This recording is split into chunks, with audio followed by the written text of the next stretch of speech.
ഇവിടെ ഈ പെരിന്തൽമണ്ണ നഗരസഭ പച്ചേരി സുരയ്യ ഫാറൂഖാണോ ഭരിക്കുന്നത്, പച്ചേരി ഫാറൂഖാണോ ഭരിക്കുന്നത് ഞങ്ങൾക്കറിയാം. പെരിന്തൽമണ്ണ നഗരസഭയിൽ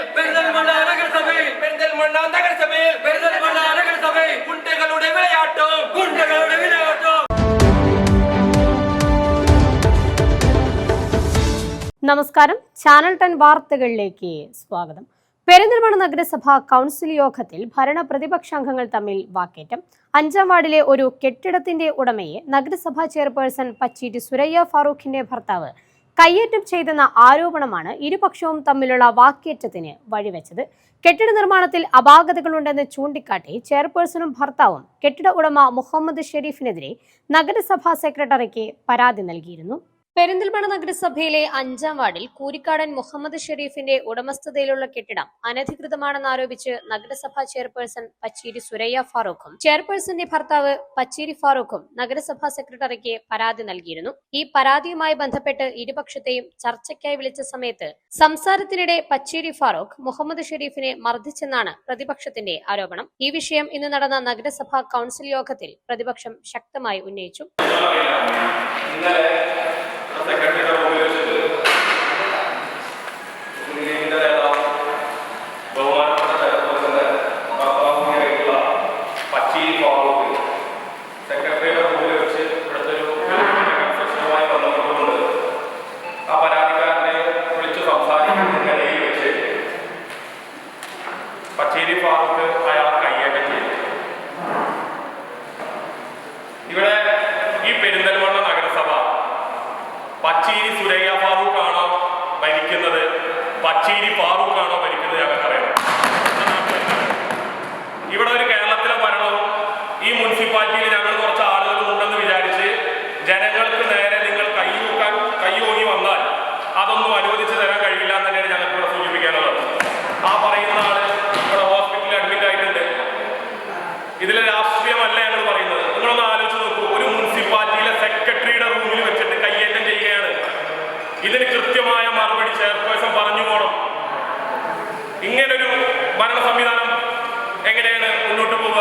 പെരിന്തൽമണ്ണ നഗരസഭ പോലെയുള്ള ഒരു ബിൽഡിങ്ങുമായി ബന്ധപ്പെട്ടുകൊണ്ടാണ് ഇതാ ചെയർപേഴ്സൺ ആ ബിൽഡിംഗ് അനധികൃതമാണെന്ന് പറഞ്ഞിട്ട് ചെയർപേഴ്സന്റെ ലെറ്റർ പേരിൽ ഒരു പരാതി കൊടുത്തിട്ടുണ്ട്. നമ്മൾ എവിടെയെങ്കിലും കണ്ടിട്ടുണ്ട് ഇങ്ങനെ ചെയർപേഴ്സൺ ഒരു പരാതി കൊടുക്കുന്നത്? ഇതാ പച്ചേരി ഫാറൂഖ് അദ്ദേഹത്തിന്റെ ലെറ്റർ പേരിൽ, സർവീസ് ബാങ്കിന്റെ ലെറ്റർ പേരിൽ ഒരു പരാതി കൊടുത്തിട്ടുണ്ട്. അത് തെറ്റായിട്ടാണ് അവിടുത്തെ കൺസെഷൻ നടന്നിട്ടുണ്ടെങ്കിൽ അത് പൊളിക്കണം, അല്ലെങ്കിൽ അതിന് വേണ്ടിയിട്ടുള്ള കാര്യങ്ങൾ നടത്തണം.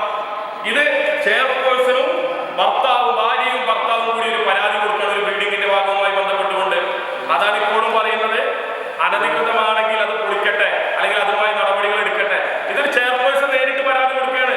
ആ ബിൽഡിംഗ് നിൽക്കുന്നത് 5-ാം വാർഡിലാണ്. സാധാരണ ഒരു ബിൽഡിങ്ങിൽ ഒരു പ്രശ്നം നടക്കുമ്പോൾ അതത് കൗൺസിലർമാരല്ലേ ഇത് കൊടുക്കേണ്ടത്. ഇത് രണ്ടുപേരും കൊടുത്തു, ഓക്കെ ശരി. ഇനി അതിലെന്തെങ്കിലും ബിൽഡിങ്ങുമായി ബന്ധപ്പെട്ടുകൊണ്ട് പ്രയാസങ്ങൾ സെക്രട്ടറി വിളിച്ച യോഗം സെക്രട്ടറി പറയട്ടെ.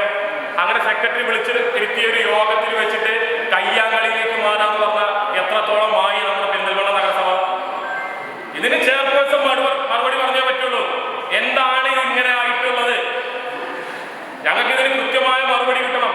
ഒരു നാളെ വേറൊരാൾ പരാതി പറയാൻ വന്നു കഴിഞ്ഞാൽ ഇതല്ല ഇവിടുത്തെ അനുഭവം. ഒരാളെ ദേഹത്ത് കൈവയ്ക്കുക. നമുക്ക് എല്ലാവർക്കും പല അഭിപ്രായ വ്യത്യാസങ്ങളും ഉണ്ടാവും. കൗൺസിലിനകത്ത് പല അഭിപ്രായ വ്യത്യാസങ്ങൾ ഭരണപക്ഷം പ്രതിപക്ഷം നടത്താറില്ലേ? എങ്ങനെ ഒരു പരാതിക്കാരന്റെ മേലെ കൈവയ്ക്കുക? നല്ല അഹങ്കാരമാണ് നിങ്ങൾക്ക്. ഈ മുനിസിപ്പാലിറ്റിയും ഈ കേരളത്തിലെ ഭരണവും ഉണ്ട് എന്ന് വിചാരിച്ചിട്ട് പാവങ്ങളുടെ നെഞ്ചത്ത് കയറാന്ന് വിചാരിച്ചാൽ അതൊന്നും അനുവദിച്ചു തരില്ല തന്നെയാണ് ഞങ്ങൾക്ക് ചെയർപേഴ്സണിന് മറുപടി പറയണം. സംഭവത്തിൽ മറുപടി പറയാൻ വൈസ് ചെയർപേഴ്സൺ എഴുന്നേറ്റപ്പോൾ മറുപടി പറയേണ്ടത് ചെയർപേഴ്സൺ തന്നെയാണെന്ന് ആവശ്യപ്പെട്ട് പ്രതിപക്ഷാംഗങ്ങൾ പ്രതിഷേധിച്ചു.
ഇതോടെ ഭരണ പ്രതിപക്ഷാംഗങ്ങൾ തമ്മിൽ രൂക്ഷമായ വാക്കേറ്റവുമുണ്ടായി.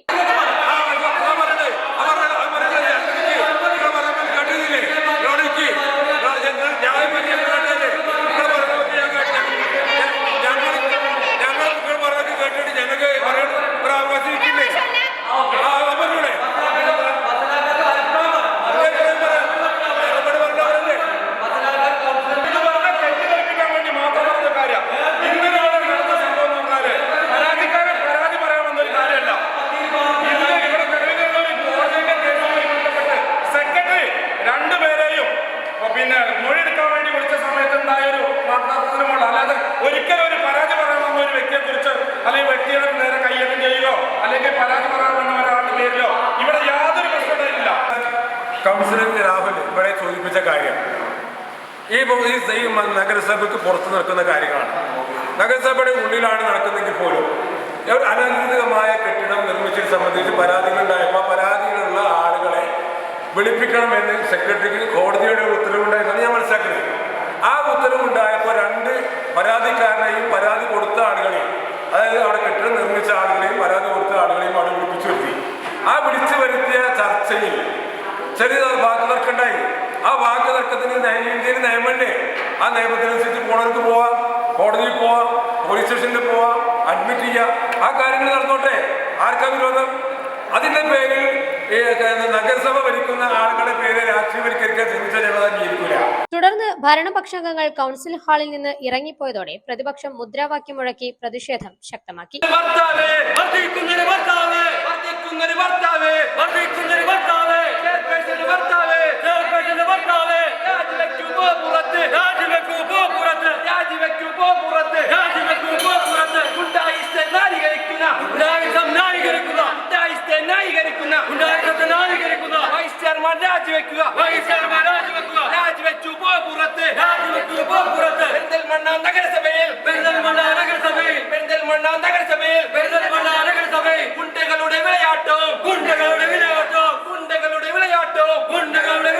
നഗരസഭയും സംസ്ഥാനവും UDF ഭരിക്കുന്നുവെന്ന ധാർഷ്ട്യമാണ് ഭരണസമിതിക്കുള്ളതെന്നും നഗരസഭ പെരിന്തൽമണ്ണ സർവീസ് സഹകരണ ബാങ്ക് അല്ല ഭരിക്കുന്നതെന്നും പ്രതിപക്ഷം വിമർശിച്ചു. ചെയർപേഴ്സന്റെ ഭർത്താവാണെന്ന അഹങ്കാരമാണ് പച്ചേരി ഫാറൂഖിന്റെ നടപടിക്ക് പിന്നിലെന്നും ഇത്തരത്തിൽ കയ്യേറ്റം നടക്കുകയാണെങ്കിൽ സാധാരണ ജനങ്ങൾ എങ്ങനെ നഗരസഭയിൽ ധൈര്യത്തോടെ എത്തുമെന്നും പ്രതിപക്ഷ നേതാവ് രാഹുൽ ചോദിച്ചു. അതായത് പെരിന്തൽമണ്ണ നഗരസഭയിൽ ഇതുവരെ കണ്ടിട്ടില്ലാത്ത രീതിയിലാണ് UDF ഭരണം നടത്തിക്കൊണ്ടിരിക്കുന്നത്. ബഹുമാനപ്പെട്ട ചെയർപേഴ്സന്റെ ഭർത്താവ്, ഇവിടുത്തെ മുസ്ലിം ലീഗിന്റെ നേതാവ് കൂടിയായിട്ടുള്ള പച്ചേരി ഫാറൂഖ് ഇവിടെ ഒരു പരാതി കൊടുത്തിരുന്നു, ഒരു ബിൽഡിങ്ങുമായി ബന്ധപ്പെട്ടുകൊണ്ട് 5-ാം വാർഡിൽ. ആ വാർഡിലൊരു പരാതി കൊടുത്ത് സെക്രട്ടറി പരാതിക്കാരൻ്റെയും അതുപോലെ തന്നെ ബിൽഡിംഗ് ഓണറുടെയും യോഗം വിളിക്കുകയാണ്. ആ യോഗത്തിനകത്ത് വെച്ചുകൊണ്ട് അയാളെ കയ്യേറ്റം ചെയ്യുകയാണ്. ആ ആള് പെരിന്തൽമണ്ണ മൗലാന ഹോസ്പിറ്റലിൽ ചികിത്സ തേടുകയാണ്. എങ്ങോട്ടേക്കാണ് പെരിന്തൽമണ്ണ നഗരസഭയുടെ പോക്ക്? കേരളത്തിലെ UDFന് ഭരണവും പെരിന്തൽമണ്ണ നഗരസഭ തന്റെ ഭാര്യയാണ് ഭരിക്കുന്നതെന്ന് വിചാരിച്ച് ഈ നാട്ടിലെ എല്ലാ ജനങ്ങളെയും അങ്ങ് കൈകാര്യം ചെയ്യാന്നുള്ള ധാരണയിലേക്ക് ഇവിടുത്തെ UDF മാറിയിട്ടുണ്ട്. അത് കൗൺസിലിൽ ഉന്നയിക്കുമ്പോൾ മറുപടി ഇല്ലാത്ത ആളുകളായിട്ട് ന്യായീകരിച്ചുകൊണ്ടിരിക്കുകയാണ്. ഇതിവിടെ നടക്കാൻ പാടും. നിങ്ങളൊന്ന് ആലോചിച്ച് നോക്കൂ. ഒരു പരാതിക്കാരൻ അല്ലെങ്കിൽ ഇവിടെ വേറെ എന്തെങ്കിലും ഒരു ആവശ്യത്തിന് വരുന്ന ഒരാളെ എങ്ങനെ തല്ലുക? അങ്ങനെയാണോ നമ്മളെ മുനിസിപ്പാലിറ്റി പ്രവർത്തിക്കേണ്ടത്? ഇവിടെ ഞങ്ങളും കുറെ കാലം ഭരണം നടത്തിയിരുന്നല്ലോ. ഏതെങ്കിലും ഒരാൾക്ക് ഇത്തരത്തിലുള്ള ഒരു അനുഭവം ഉണ്ടായിട്ടുണ്ടോ? ഇത് ഞങ്ങളാരും ഉന്നയിച്ചതല്ലല്ലോ, ഇന്നലെ ഇവിടെ നടന്നതാണ്. ഇവിടെ സെക്രട്ടറിയുടെ റൂമിൽ വെച്ചിട്ടാണ് നടന്നിട്ടുള്ളത്. ഇത്തരത്തിലുള്ള സംഭവങ്ങൾ ഇവിടെ നടക്കാൻ പാടില്ല. ഇതാണ് ഞങ്ങൾ മുന്നോട്ട് വെച്ചിട്ടുള്ളത്. ഇത് ഞങ്ങൾ ജനങ്ങളോട് പറയും. ഇവിടെ നടന്നിട്ടുള്ളത് ഇന്നലെ ഇത്തരത്തിലുള്ള കാര്യങ്ങളാണ്. പരാതി പറയുന്ന ആളും അതുമായി ബന്ധപ്പെട്ടുകൊണ്ട് മുനിസിപ്പാലിറ്റിയിൽ വരുന്ന ആളുകൾക്കും ഇതാണ് അവസ്ഥ. ഇത് അംഗീകരിച്ചു കൊടുക്കാൻ ഒരു കാരണവശാലും ഞങ്ങൾ തയ്യാറല്ല. പല ആളുകളും മുനിസിപ്പാലിറ്റിയുമായി ബന്ധപ്പെട്ടുകൊണ്ട് ഒട്ടനവധി ആയിട്ടുള്ള കാര്യങ്ങൾക്ക് വരും. നമുക്കൊക്കെ പല ആളുകളോടും വിയോജിപ്പും അതുപോലെ തന്നെ യോജിപ്പും ഉണ്ടാവും. അങ്ങനെ വിയോജിപ്പുള്ള ആളുകളെ കൈകാര്യം ചെയ്തിട്ട് എങ്ങനെയാണ് പൊതുപ്രവർത്തനം നടത്തുക?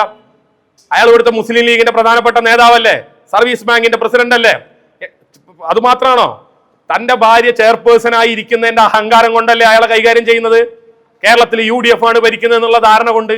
അപ്പൊ ഇതൊന്നും വെച്ചു കുറിപ്പിക്കാൻ ഞങ്ങൾ തയ്യാറല്ല. ഇത് ഞങ്ങൾ ജനങ്ങളോട് വിളിച്ചു പറയും.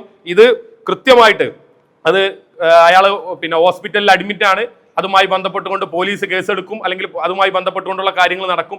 ഇനി ഇത്തരത്തിലുള്ള മുസ്ലിം ലീഗിന്റെ ആളുകൾക്ക് ഇവിടെ തോന്നുന്നത് പോലെ വന്ന് ഭരണം നടത്താനുള്ള സ്ഥലമല്ല പെരിന്തൽമണ്ണ നഗരസഭ എന്ന് ഞങ്ങൾ ആദ്യം പറയുന്നുണ്ട്. ഇവിടെ പല ആളുകളുടെയും ഭർത്താക്കന്മാരും ഭാര്യമാരും കയറി വരിക, ഇവിടെ പല കേന്ദ്രങ്ങളിൽ നിന്നും ഭരണം നടത്തുക, അത് ഉണ്ടാവാൻ പാടില്ല.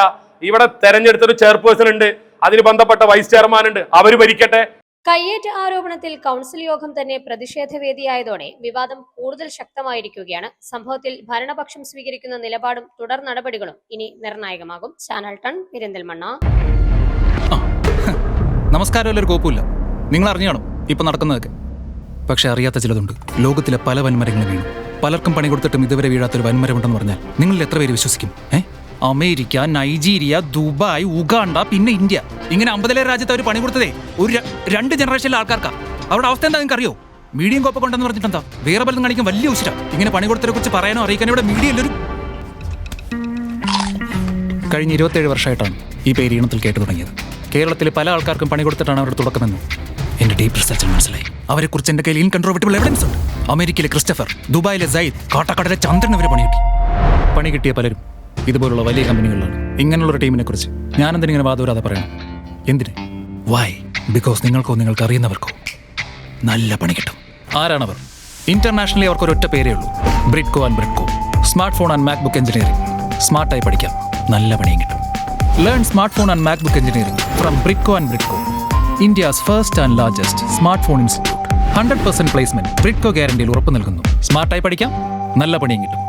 ബ്രിഡ്കോ ആൻഡ് ബ്രിഡ്കോ, പണി കൊടുത്ത 4 നൂറ്റാണ്ട്.